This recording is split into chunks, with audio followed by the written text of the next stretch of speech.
Discovery Optics 4-20 on an Ruger American 300 blackout with my Manbly BHU3, shooting out of the saddle here at 330 yards on a 2/3 size IPSC with these subs, shooting right around 950 feet per second. These are factory seconds, but they should still be able to connect a number of times.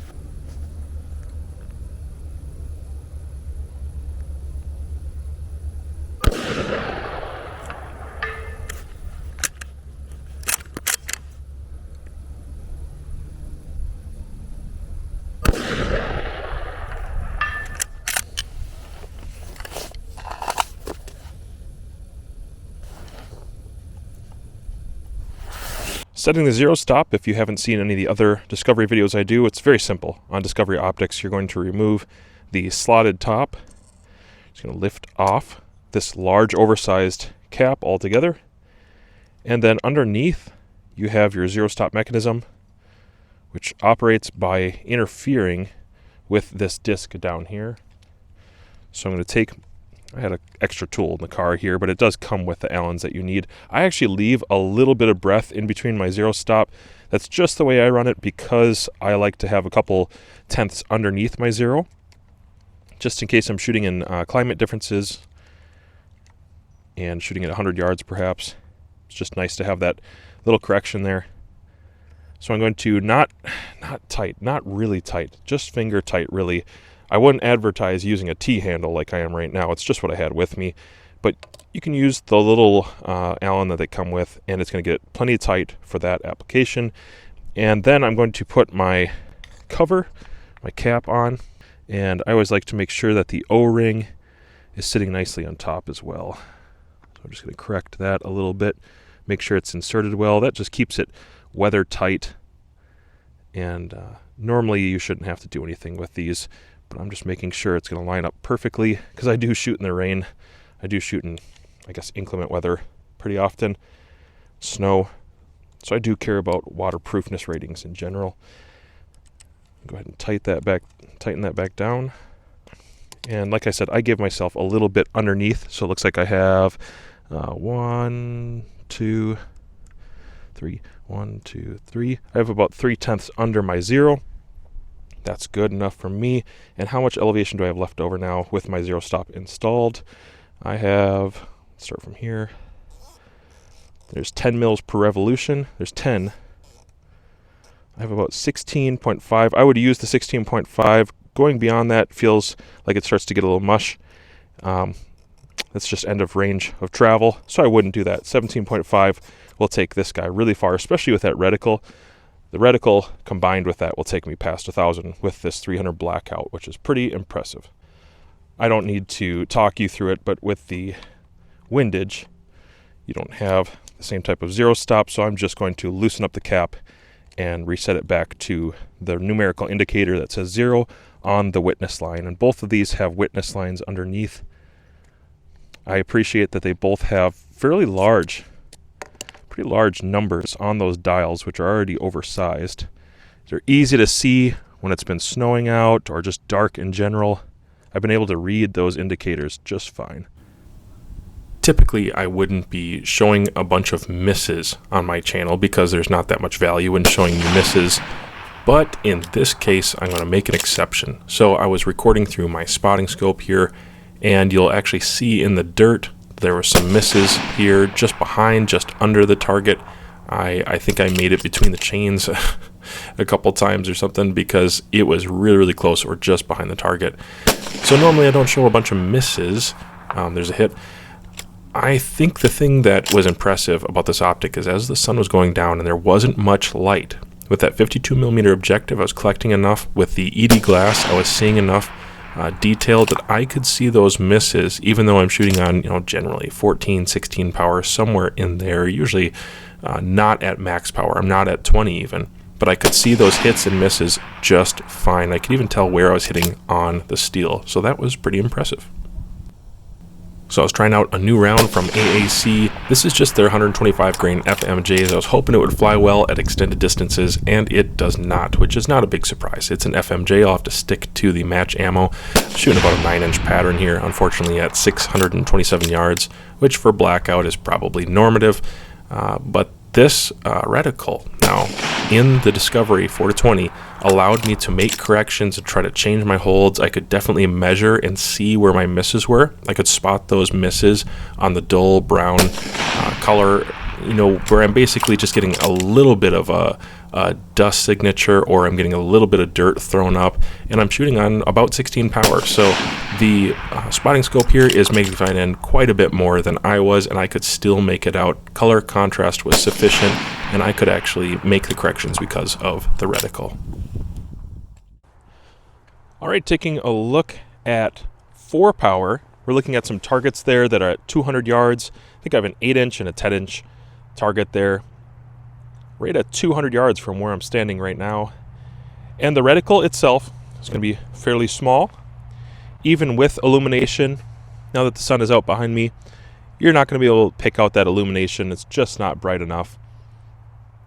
It's only the center crosshairs, which I appreciate that they don't do the whole Christmas tree, that it is just the crosshairs. That makes a lot of sense to me.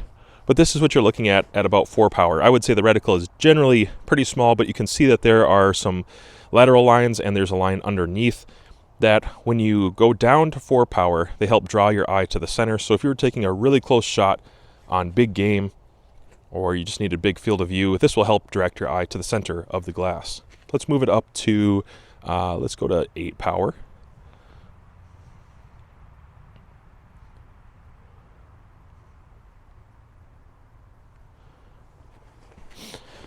Eight power is definitely in the range of doable. I would say it's not too bad at 8 power. My camera is, technically focusing on the reticle, so don't worry that the background is slightly out of focus. That's not the scope. Scope does great, parallax does well. It's just the fact that I can't focus on 2 things at once with the camera. Okay, so with the reticle, you can see there, it's becoming visible. I'm starting to make out the numerical indicators there, and subtensions are a little better. I can make out the target image a lot better, and for my eye, it's actually going to look a little more like that at 8 power. If I just zoom in a bit. So there's 8 power, decent field of view. I think pretty good job with the light collection, and as you can tell here, color and contrast is pretty respectable for this price point especially.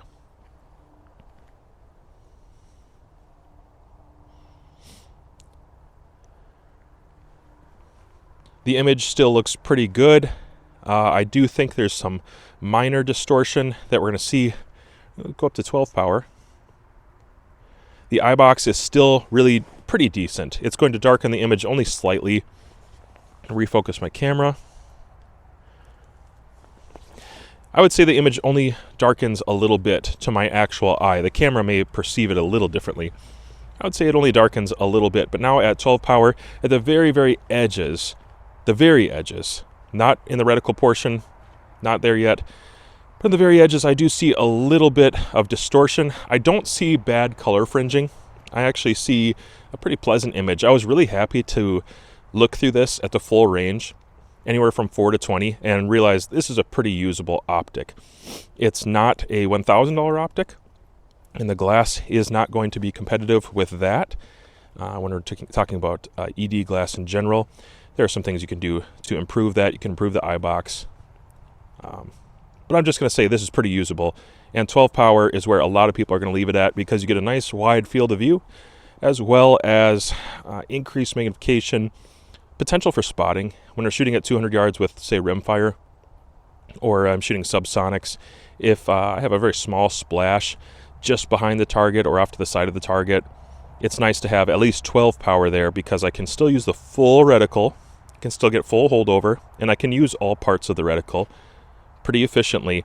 There's no distortions in that reticle portion there yet, but it's not so zoomed in that I have a badly reduced color, brightness, or field of view, which would be the main things. Let's go up to 16 power. Now at 16 power, you could tell it got just slightly more picky. And I can fix that quickly with my camera here by just changing the angle a little bit. At 16 power, the reticle is phenomenal. I think that is probably In my opinion, I think that's where I would shoot comps at if I was shooting distance, right around 16 power. I think the reticle's great. It's easy to see, plenty good at distance, and I need that center dot to be big enough, visible enough for my eye. So I'd say 16 power is still looking really good. Minor distortions still in the edges of the glass. You're starting to zoom in and you're starting to magnify any distortions that will be present. There's nothing dramatic here. It's very much so what I would expect. I'm just using that word because I don't want people to be deceived and think that the glass in this optic, the way it's configured, is somehow going to compete with a $1,500 optic. I don't think that's true, but I'm pretty impressed at the price point, under $500, getting an image with ED glass like this. Very low chromatic aberration and very few distortions with a great functional reticle that could take you out. It's probably about as far as you want to go with most centerfire cartridges. And we'll bump it up to 20. So there's 20 power, and it's not setting perfectly. Camera's not setting perfectly behind it. But at 20 power, now again, the reticle is excellent. Center dot is very visible. I can read all the numbers, and I could do my milling here if I needed to with the hold under portion of the reticle especially. I think that was designed really well. You can see that nice long lateral line. So I don't like to dial for windage ever, but I do shoot with rimfire on some really windy days at 500 and 600 yards. And on windy days, you're going to need all 6 of those mils or 7 of those mils of windage on those crazy days. And I do dial, and so it's nice to have the lateral line right there just to make sense of my last impact and kind of mark my hits or measure things for corrections. And I can still, at 20 power, get a really decent bite of that reticle, probably about as much as I would use at 20 power right there, maybe 8 mils.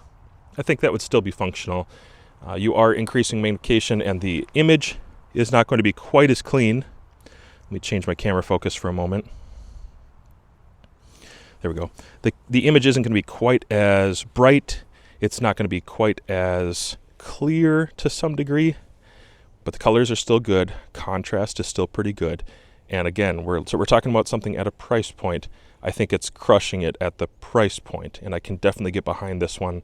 52mm objective is doing all that it should.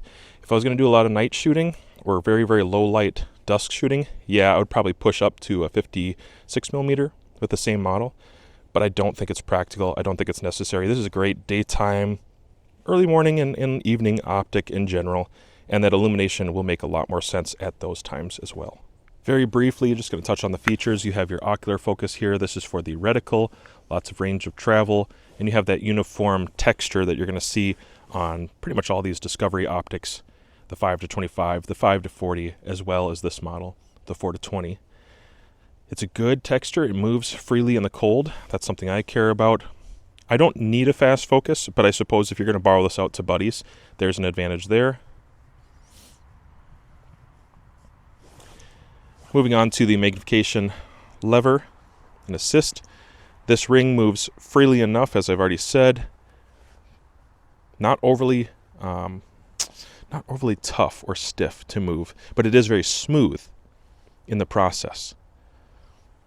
In the cold, it only tightened up or stiffened up, I should say, a little bit. The texture that's on here is sufficient. I'm not worried about that at all. It's easy enough to move, and I'm going to leave this lever on here, of course. And the lever itself takes any other issues that I would have out of the equation. It's not sloppy, and there's not like bad tolerance between these pieces. That's something I've seen on some other scopes.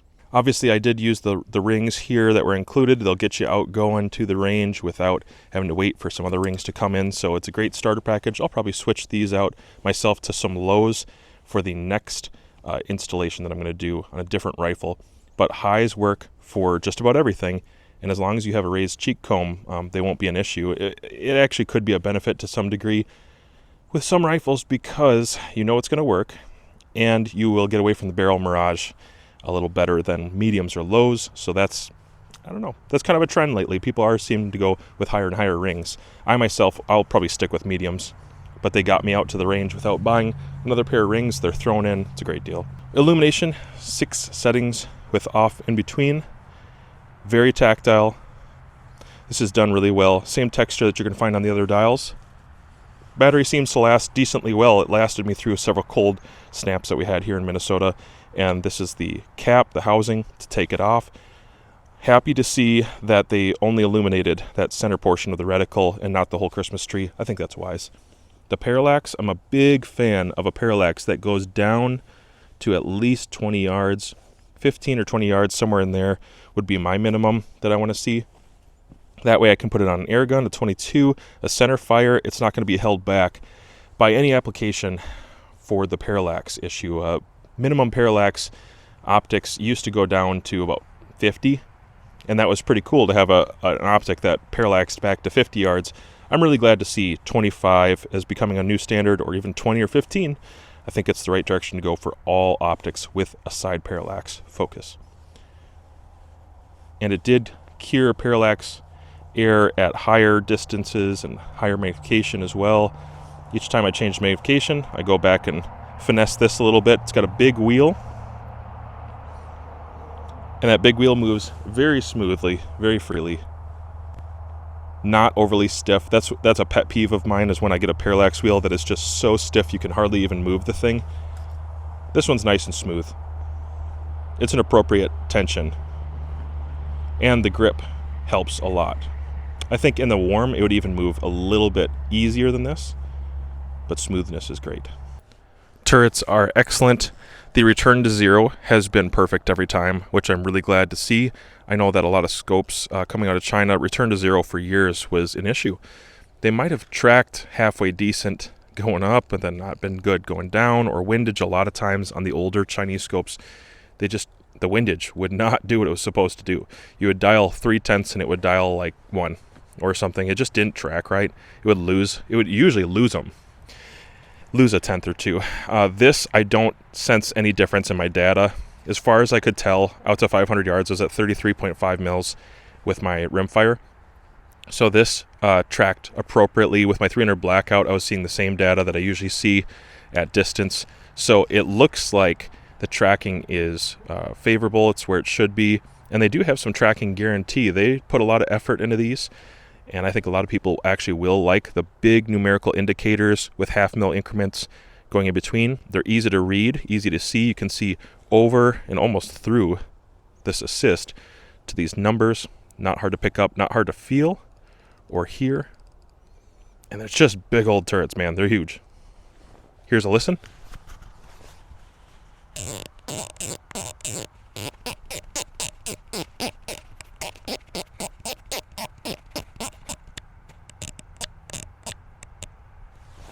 They sound great, and the windage and the elevation both sound the same. I was happy to see that the 52mm objective was not a hindrance to brightness, light collection, all the things I expected from this optic with this ED glass. I think the 56mm objective probably does let in just a little bit more on some of the other lines and optics, and maybe they need it. But with this 4-20, image brightness was still pretty good. I don't think it darkened heavily at 20 power. And shooting in early morning or late in the evening, or even at night, I basically shot this at night several times, I still think it did everything it's supposed to do. And it's really at home on either an AR, a 22, or an air gun. I think this bell being slightly smaller actually lends itself to more applications, like maybe a hunting application, maybe PRS, or just target shooting in general. Sometimes a 56mm objective is just a touch too big, but this one I found to be appropriate, and I'm happy with the way that the scope itself aesthetically looks. All right, here in the center, I have the 4-20, and then here is the 5-25 on my right, and here is the 5-40 on my left, mounted on this rimfire. So you can see that the 5-25 and the 5-40 have the most in common for body size, but they all start at 5 power. That's going to be their minimum, and the reticles being essentially the same. But the 5-40 is my next one to review, and so I'll say more about this in a little bit. I already have a review about the 5-25, so if you're curious about that, check that one out.